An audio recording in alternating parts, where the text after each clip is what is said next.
Mungu niko salama, mwingi wa rehema.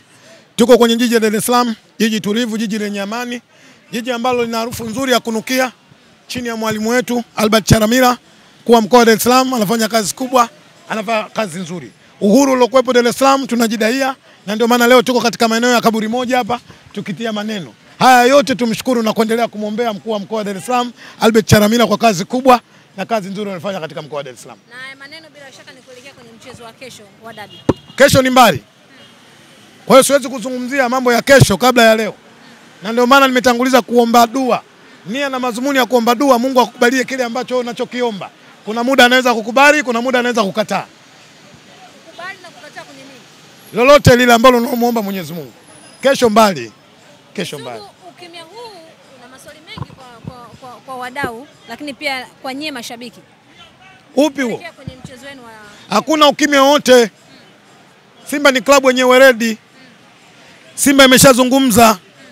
Simba imeshasema. Isipokuwa nyinyi waandishi mnaamua tu kwa interest zenu. Na bahati nzuri msemaji wa Simba juzi mlikuwa nanyi nyinyi pale mechi ya Simba na Kagera. Mlimuoji waandishi wa habari. Akasema muktasari wa hii mechi atatoa taarifa. Ameshatoa. Basi mimi naomba mumtafute ili aendelee kuzungumza.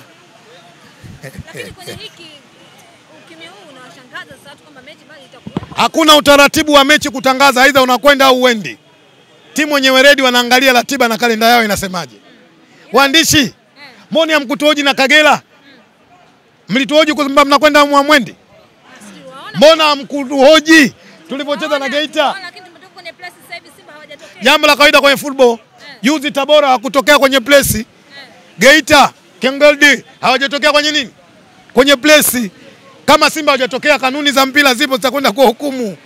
Usiwe na hofu, inawezekana kwamba hukutokea, lakini inawezekana pia ukatokea. Lakini kulikuwa na umuhimu mkubwa sana mkitokea. Kwako. Mechi ni kubwa. Kwako. Sisi tunaamini hii mechi inatoa point 3 kama mechi nyingine. Na mechi zote tunachukulia kama mechi. Kisugu, tulikuwa tumeshuhudia place zote za Simba iwe za mikoani au hapa kwenye uwanja wao wa nyumbani wakiwa wanatokea, ni mechi hii tu. Unajua shida ya mema unazungumzia nyakati. Kuna nyakati. Nyakati zile, nyakati hizi, nyakati zijazo. Leo hawakutokea. Si ndio? Leo hawakutokea.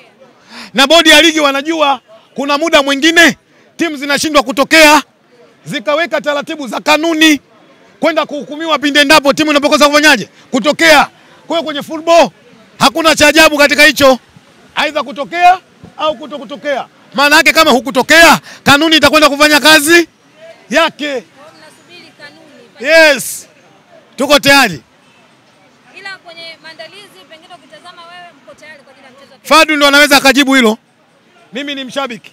Naangalia kesho asubuhi nitakavyoamka. Nikiwa na afya njema namshukuru Mwenyezi Mungu. Kama sina afya njema namwambia Mwenyezi Mungu unijalie. Kuna kitu vizuri. Kuna kitu ninakiona kwenye moyo wako. Kipi hicho? Ambacho hutamani kukizungumza. Kipi?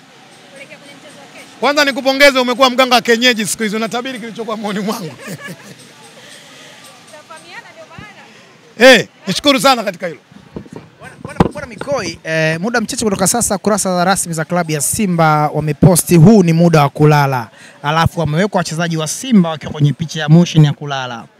Wakati huo Simba hawajaonekana kwenye press maalum ambayo inahusisha makocha na wachezaji kuelekea kwenye dabi ya Kariakoo. Wewe umezungumza mengi ukijaribu kujiweka kando na hili jambo. Tarehe 7 kuelekea tarehe 8 ya mchezo Simba na Yanga walikuwepo hapa kwenye press na Ahmed Ali na Ali Kamwe walikuwepo hapa kwenye press yao hata kama mchezo baadaye ukuchezwa.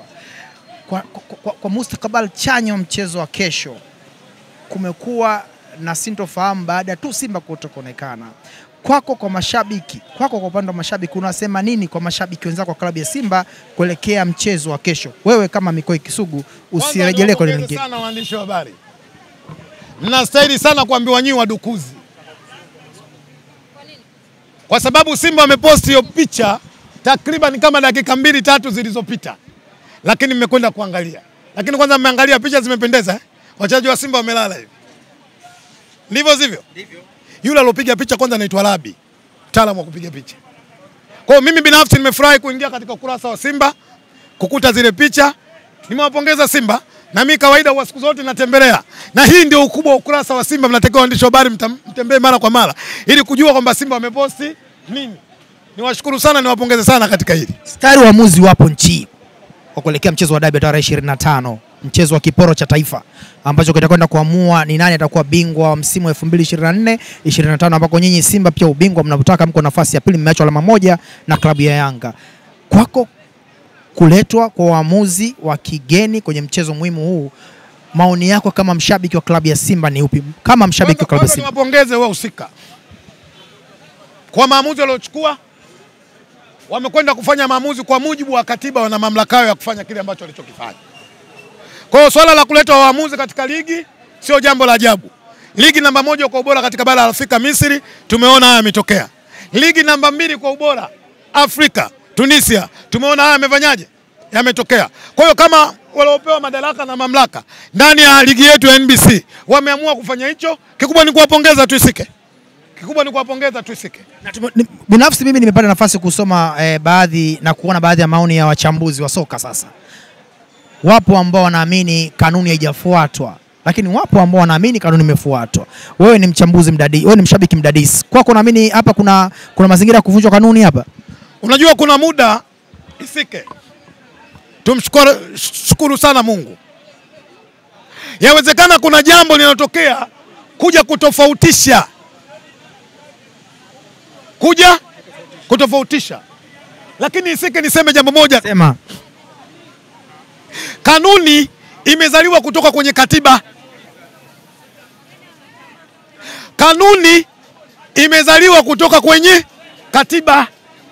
Katiba inaanza, ikishaanza katiba, kuna sehemu tunakwenda kudadavua, kwenda kutengeneza kanuni. Watoto wa mjini wanasema kuongeza nyama. Ibara ya 75 katiba ya TFF iko wazi. Imewapa mamlaka na madaraka kamati ya utendaji ya TFF kwenda kufanya maamuzi. Sasa swali jipya kutoka na hilo Mikoi. Watu wanaamini sasa kama tumebaini mchezo wa Simba na Yanga unahitaji kuwa na waamuzi wa kigeni, basi iwe rasmi michezo yote ya Simba na Yanga isiwe na waamuzi wa ndani. Ndio watu wanaamini hivyo. Huu utamaduni usiishie kwenye mechi ya tarehe 25. Wewe kwako unasema nini? Moja, mimi naungana nao. Kama dabi sisi tunawazaa tena. Mimi moja naungana nao. Lakini naungana nao baada kuona namna ambavyo hao walivyoletwa wanakwenda kusimamia sheria 17 za mpira wa miguu. Isike dabi hizi zina mambo mengi. Niwaambie Watanzania. Kuna muda mwingine tunaweza tutakatamka neno dabi kiurahisi tu.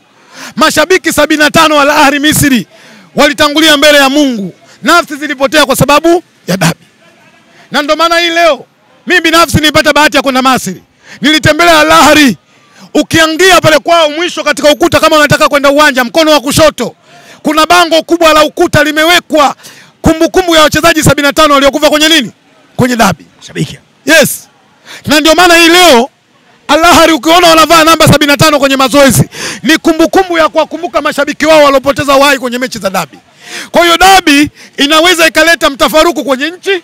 Dabi inaweza ikasababisha watu wakapoteza maisha. Dabi inaweza ikasababisha watu kuwa maskini kwenye nchi. Na kuna muda wataalamu, kuna maneno wanasema viashiria. Yawezekana waliopewa dhamana wameona kuna viashiria. Sasa kabla viashiria vya nini? Baki kodi wewe, tulia. Viashiria vya nini? Watu wanakuangalia huku. Nchi ijue. Nakumbuka mechi ya kwanza Simba na Yanga. Ipi ya tarehe 8? Mechi ya kwanza ya Simba na Yanga. Muamuzi mdogo wangu. Unaikumbuka? Vizuri tu.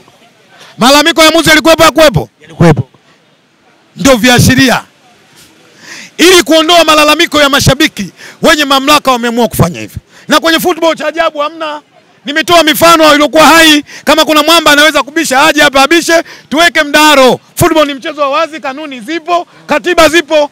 Sio unarukia tu vipaza sauti unasema haijawahi kutokea. Kwa nini unaleta? Waliofanya wana mamlaka kwa mujibu wa sheria 75. Kanuni hiyo. Sheria, katiba hiyo chehe. Okay. Sio kanuni hiyo. Okay, sheria ya football. Sasa kwa hiyo kwa ujumbe kuleta waamuzi wa kutoka nje nchi, tafasiri tunapigilia msumari kwamba nchi hii haina waamuzi wenye daraja la kuchezesha mchezo wa Simba na Yanga kutoka sasa, si ndio? Isike. Mimi katika watu nakukubali sana Isike. Na tunapokwenda kuuliza maswali dhamira na nia, Watanzania wapate kufanyaje? Kuelewa. Fahamu na kuelewa. Isike 2027 tunakwenda kwenye mashindano ya AFCON Tanzania. Mwakani tunakwenda kwenye mashindano ya AFCON Morocco. Waamuzi wengi waliochaguliwa kuchezesha yale mashindano ni waamuzi kutoka Misri. Leo hii Isike, katika swali lako kabla sijajibu, dabi ya Misri haichezeshwi na wa Misri. Waamuzi wa Misri kuto kupewa nafasi kwenye dabi kuchezesha Misri, tunakubaliana mimi na wewe kwamba hawana uwezo kuchezesha mechi Misri? Mimi nakuuliza swali wewe unataka ongea na wananchi huku. Mimi sikusikilizi. Nchi mimi niko vibaya. Nchi hatuna waamuzi wenye vigezo vya kuchezesha dabi. Nataka kuuliza swali. Kizenu sasa hivi. Jibu swali kwa wananchi, sio kwa Isike tena. Kataa. Jibu swali kwa wananchi. Nchi hatuna waamuzi. Nilichosema, umesemaje? Dabi ya Misri inachezeshwa na nani? Waamuzi gani? Tunakubaliana kwamba waamuzi wa Misri hawana uwezo. Dabi ya Tunisia inachezeshwa na nani? Kama ligi namba 1 kwa ubora katika bara la Afrika, ligi namba 2 kwa ubora katika Afrika, namba 1 wa Misri, namba 2 wa Tunisia, wanachukua waamuzi kutoka nje. Why Tanzania ligi ya 4 kwa ubora katika bara la Afrika? Walipo hizo nchi. Swali langu liko hapa. Je, hatuna waamuzi wenye vigezo, wenye ubora wa kuchezesha dabi? Waamuzi bora? Akina nani? Alajige si nani? Mimi mdangeleko najua. Tunao, na ubora wao umesababisha wanakwenda kuchezesha mechi wapi? Nje ya nchi. Wamechaguliwa katika mashindano ya AFCON. Haina maana kuletwa katika waamuzi kwamba sisi hatuwaamini. Tunawaamini. Lakini kujifunza sio dhambi. Tukibaki hapo kwa waamuzi. Tunazungumzia Misri, Tunisia na Saudia wamechagua 90% ya mechi zao. Tunaweza kusema kwamba waamuzi wa Misri na Tunisia wameshindwa kutengeneza, ni bora lakini wameshindwa kuchezesha dabi zao. Tunaweza kurudi kwa neno kushindwa unasema wewe. Ukisoma kifungu nambari 75, kasome kifungu cha 8 yake cha chini. Waandishi msinipe wakati mgumu mimi. Wakati mgumu Kisugu. Wengine mnisaidie. Tusaidie. Jifunza sio dhambi. Kwa wanakuja kutufundisha waamuzi wetu, wanakuja kupa darasa. Waamuzi wetu wana haki ya kujifunza na waamuzi wao wana haki ya kujifunza. Swali moja nikuulize. Hivi unakubali kuna wazungu sasa hivi Muhimbili wanasoma? Sasa Bikoi, uzuri kwamba umeeleza kwa kina namna ambavyo kwako wewe unaona ni fursa kwa waamuzi wetu kupata darasa kubwa kutoka kwa waamuzi wa nje. Langu hili ni la mwisho kabisa. Sawa. Nafasi ya ubingwa kwa klabu ya Simba kuelekea tarehe 25, wewe unaiona wapi? Kwanza nipongeze sana Simba Sports. Niwapongeze wachezaji wa Simba. Nipongeze management ya Simba. Niwapongeze mashabiki wa Simba. Mimi binafsi Simba bingwa. Asante Bikoi.